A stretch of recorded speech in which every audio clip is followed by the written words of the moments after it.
नमस्कार दोस्तों, आज हम प्राचीन तत्वों की महत्वपूर्ण जानकारी देने की हमारी श्रृंखला में हम उपस्थित हुए हैं और आज हम पृथ्वीराज चौहान, सम्राट अनंगपाल तोमर तथा संयोगता के छिपे रहस्यों को बताएंगे। वीडियो को पूरा देखने से अति महत्वपूर्ण जानकारियां मिलेंगी। तो सम्राट पृथ्वीराज चौहान के दादा अर्णोराज चौहान ने अजमेर पर 1133 से 1150 ईस्वी तक शासन किया। उनकी दो पत्नियां थीं, सुधवा व कांचन देवी। सुधवा के दो पुत्र ही जगदेव व विग्रहराज चतुर्थ। इन्हें बिसल देव कहते थे। 1150 ईस्वी में अर्णोराज की मृत्यु हो गई थी। इसके बाद जगदेव राजा बना, परंतु वह 3 वर्ष ही शासन कर पाया और इसके भाई विग्रहराज चौहान और बिसल देव ने राज संभाला। विग्रहराज चौहान फोर्थ को बिसल देव कहा जाता था। ये बहुत शक्तिशाली तथा कुशल राजा थे। इन्होंने 1153 से 1164 ईस्वी तक अजमेर पर शासन किया। इन्होंने दिल्ली पर आक्रमण किया। उस समय दिल्ली का राजा मदन पाल देव तोमर और अनंगपाल तृतीय राज करता था। इन्होंने अनंगपाल तृतीय को हरा दिया और एक संधि के अंतर्गत अनंगपाल तृतीय को ही राजा बना रहने दिया। अनंगपाल तृतीय ने उनकी योग्यता से प्रसन्न होकर अपनी पुत्री केसल देवी का विवाह बिसल देव से कर दिया। 1164 ईस्वी में इनकी मृत्यु हो गई। तत्पश्चात सोमेश्वर चौहान को गुजरात से लाया गया तथा राज्याभिषेक किया गया, किंतु 1177 ईस्वी में भोला भीम से युद्ध करते हुए नागौर में सोमेश्वर चौहान वीरगति को प्राप्त हो गए। सोमेश्वर चौहान का विवाह मध्य प्रदेश के त्रिपुर नामक राज्य की राजकुमारी कर्पूरी देवी के साथ हुआ था। कर्पूरी देवी कलचुरी वंश की चेदी शाखा के अचलराज की पुत्री थी। इनके 2 पुत्र उत्पन्न हुए, पृथ्वीराज चौहान व हरिराज चौहान। पृथ्वीराज चौहान का जन्म 1166 ईस्वी में गुजरात के पाटन में हुआ था। सोमेश्वर चौहान की मृत्यु के समय पृथ्वीराज चौहान की आयु मात्र 11 वर्ष थी। अतः कर्पूरी देवी ने बड़ी कुशलता से राज संभाला। इसी बीच पृथ्वीराज चौहान के चचेरे भाई नागार्जुन ने राज हड़पने के लिए अजमेर पर आक्रमण कर दिया। कर्पूरी देवी बड़ी कुशलता से युद्ध का संचालन किया तथा नागार्जुन को युद्ध में हराकर सेना ने उन्हें मार दिया। 12 वर्ष की आयु में पृथ्वीराज चौहान ने सन 1177 में अजमेर का शासन संभाला। सबसे पहले उन्होंने अपने पितृहंता भोला भीम को हराया। एक बार पृथ्वीराज चौहान के घायल सैनिक चंदेल राजा परमर देव की सीमा से गुजर रहे थे। परमर देव के सेनापति आला व उदल ने उनकी हत्या करा दी। पृथ्वीराज चौहान ने उन्हें युद्ध के लिए चुनौती दी। आला उदल व मलखान अहीरों की बनाफर जाति से थे। वे अद्वितीय वीर थे। पृथ्वीराज ने से घनघोर युद्ध हुआ। इसमें उदल व मलखान मारे गए। आला ने युद्ध से पलायन कर लिया था। इस युद्ध में पृथ्वीराज चौहान के भी बहुत से योद्धा मारे गए। अजमेर की सीमाएं दिल्ली से मिलती थीं। कन्नौज का राजा जयचंद दिल्ली को अपने राज में मिलाना चाहता था। उस समय दिल्ली पर पृथ्वीराज चौहान के अधीन पृथ्वीराज तोमर राज कर रहे थे। पृथ्वीराज चौहान ने जयचंद की सेना को हराकर जयचंद से दिल्ली की रक्षा की तथा दिल्ली पर निरंतर पृथ्वीराज तोमर ही राज करते रहे। इस प्रकार दिल्ली तथा अजमेर की सेनाएं प्रत्येक युद्ध में एक दूसरे का साथ निभाती थी। पृथ्वीराज चौहान ने साबुद्दीन गौरी को 16 बार युद्ध में परास्त किया, लेकिन हर बार दूसरे राज्य में भाग जाता था। 16वीं बार पृथ्वीराज चौहान ने सभी राजपूत राजाओं का एक संघ बनाया। गौरी ने से भयंकर युद्ध हुआ। गौरी की सेना भाग खड़ी हुई। 80 मील तक राजपूतों ने गौरी की सेना को मारते हुए दौड़ाया था।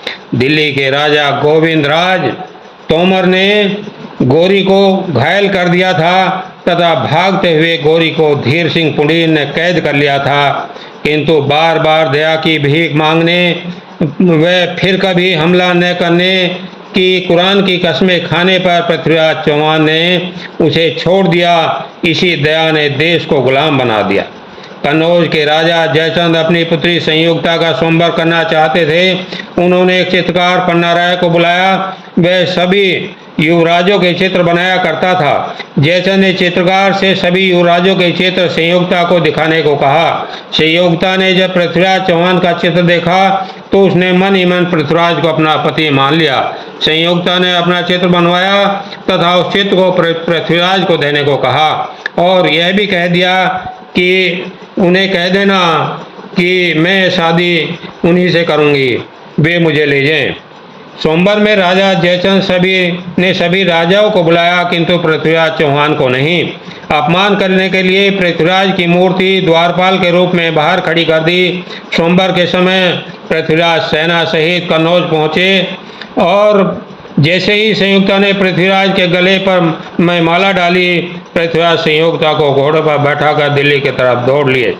भयंकर युद्ध हुआ जिसमें पृथ्वीराज के 7 सेनापति मारे गए। महाबली काका भी इसी युद्ध में मारे गए थे।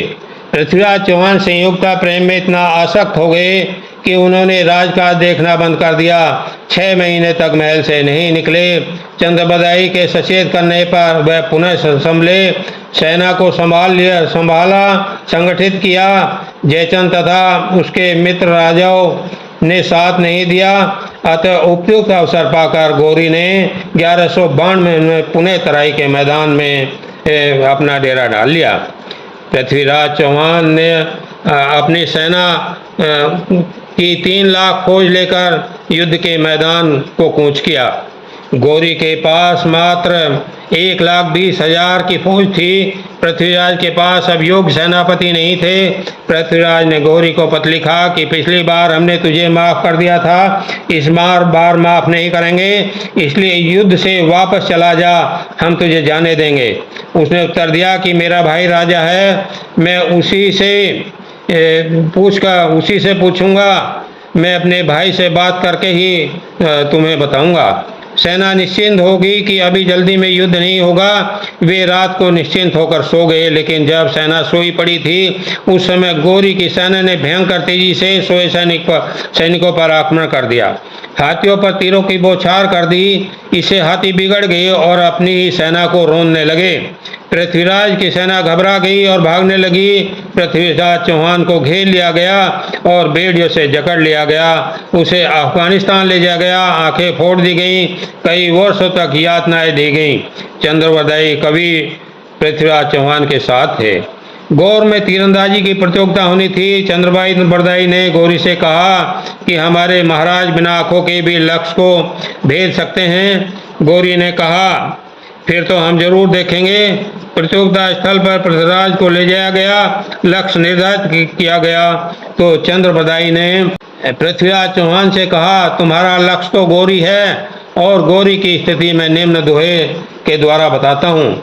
4 बाँस 24 गज अंगुल अष्ट प्रमाण, ताव पर सुल्तान है मत चुके चौहान।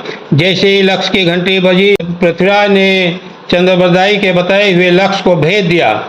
पृथ्वीराज के एक ही बाण से गौरी के प्राण पखेरु उड़ गए थे और वो ऊपर से नीचे आकर गिरा।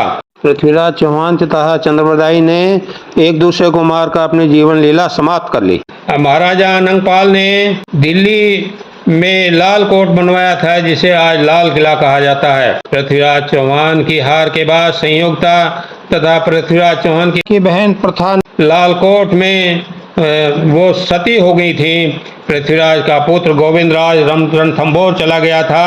पृथ्वीराज का भाई हरिराज हरियाणा चला गया था। वहां जाकर हरिराज ने पुणे सेना बनाई तथा पुणे कुतुबुद्दीन ऐबक से युद्ध किया और हरिराज भी युद्ध करते हुए मारे गए। अंत में मैं ये कहना चाहता हूँ कि अनंगपाल तोमर प्रथम का कार्यकाल 736 से 754 ईस्वी, अनंगपाल तोमर द्वितीय का कार्यकाल 1051 से 1081 तक तथा मदनपाल तोमर उर्फ अनंगपाल तृतीय का कार्यकाल 1151 से 1167 ईस्वी तक रहा।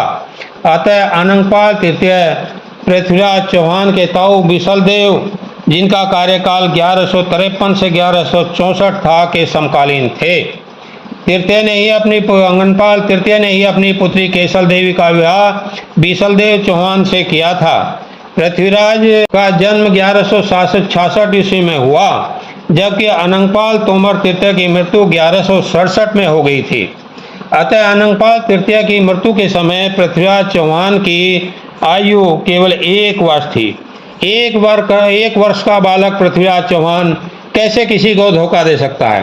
राजपूतों को अपमानित करने के लिए पृथ्वीराज रासों में यह बात काल्पनिक जुड़वाई है कि अनंगपाल तोमर की 2 पुत्रियां थीं। एक की शादी कन्नौज के राजा जयचंद से तथा दूसरी कमला देवी का विवाह पृथ्वीराज चौहान के पिता सोमेश्वर चौहान से किया था।